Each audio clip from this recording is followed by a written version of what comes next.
Hi, it's Bowen, and welcome back to the Downfall of Civilization. We're actually going to go over some breaking news today, pretty much, and talking about the mass immigration wave from Morocco into Spain. Now, if you weren't aware, in the past couple hours, footage has been released from Spain showing waves and waves of Moroccan citizens, primarily men of what is generally referred to as fighting age, but generally like late teens all the way into about the early 30s, flooding from Morocco across the channel into Spain, coming up into the country illegally.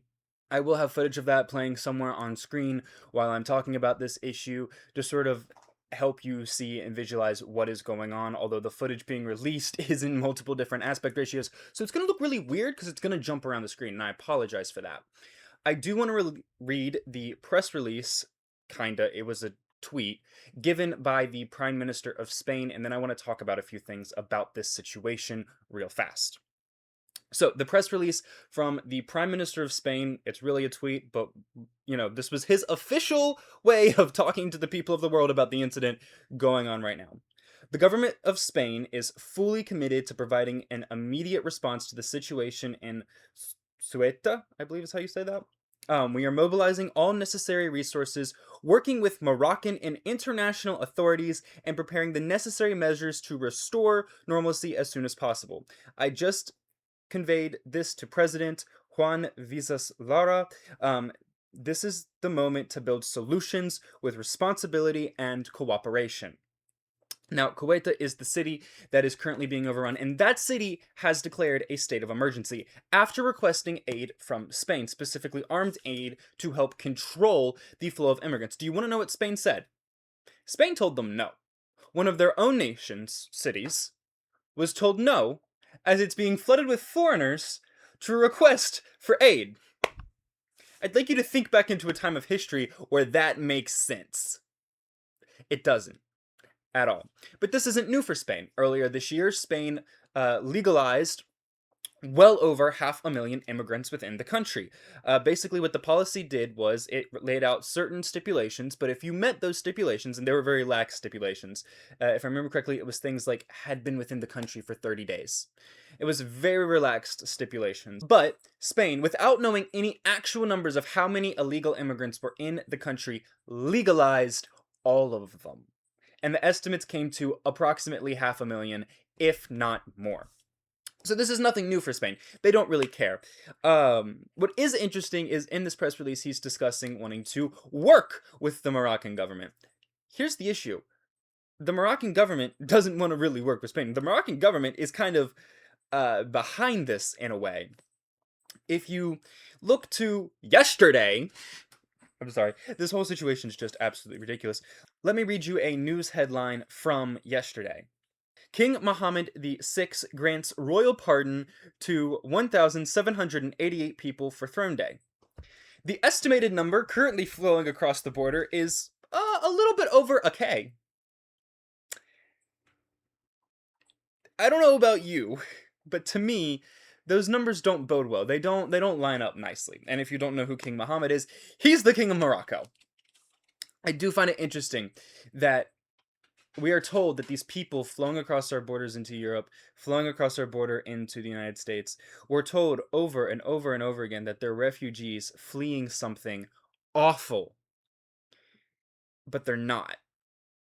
Like I mentioned, the majority of these men, and you can see it in the footage that has been playing, the majority of these men are of what we consider fighting age. They are late teens into early 30s. They're not starving. They're actually clearly well-muscled in some cases.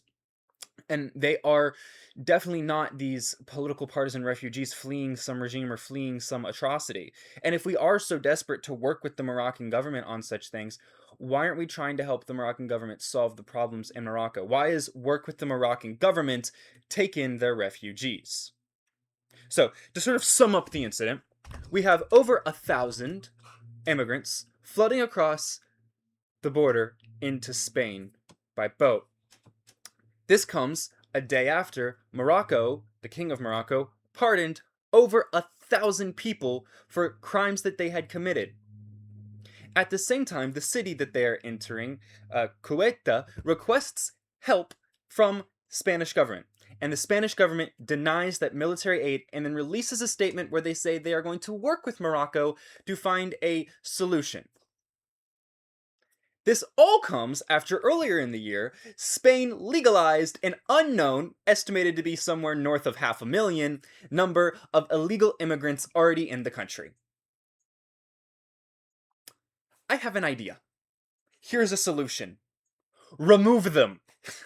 Just remove them. Because you want to know something that we know? For a fact, if we look at the data from the UK, particularly the data from Sweden, which is staggering when it comes to their rape statistic, I encourage anybody who's watching this to go look that up.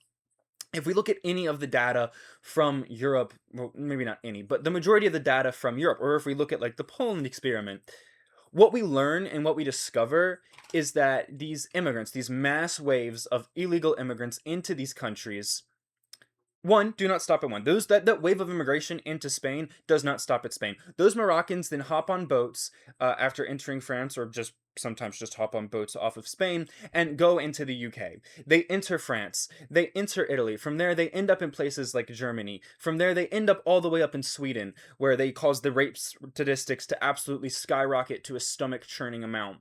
We know this. We know they spread. What we also know is that they are net takers, not net contributors, meaning they take more from the system than they give back to it. And we also know that they increase crime statistics. There will be a lot of people who will argue with you this on the other way. However, we have our eyes and we can see it. But also what's interesting is many countries refuse and have implemented these policies more recently of refusing to disclose the immigration status of perpetrators. Some countries take it so far to refuse to disclose the ethnic or racial origin of a perpetrator. So we know these people are hurting our economies and our society, and yet Spain's response is just, we're going to try to find a new solution to this, guys. We're going to work with the country who just pardoned all of these criminals. And it's kind of odd that around the same amount are flooding over our border right now, but it's fine. It's not fine. It's not fine, and these governments do not care. They don't. They genuinely don't. Look at the UK, where they crack down upon people who speak out against these things.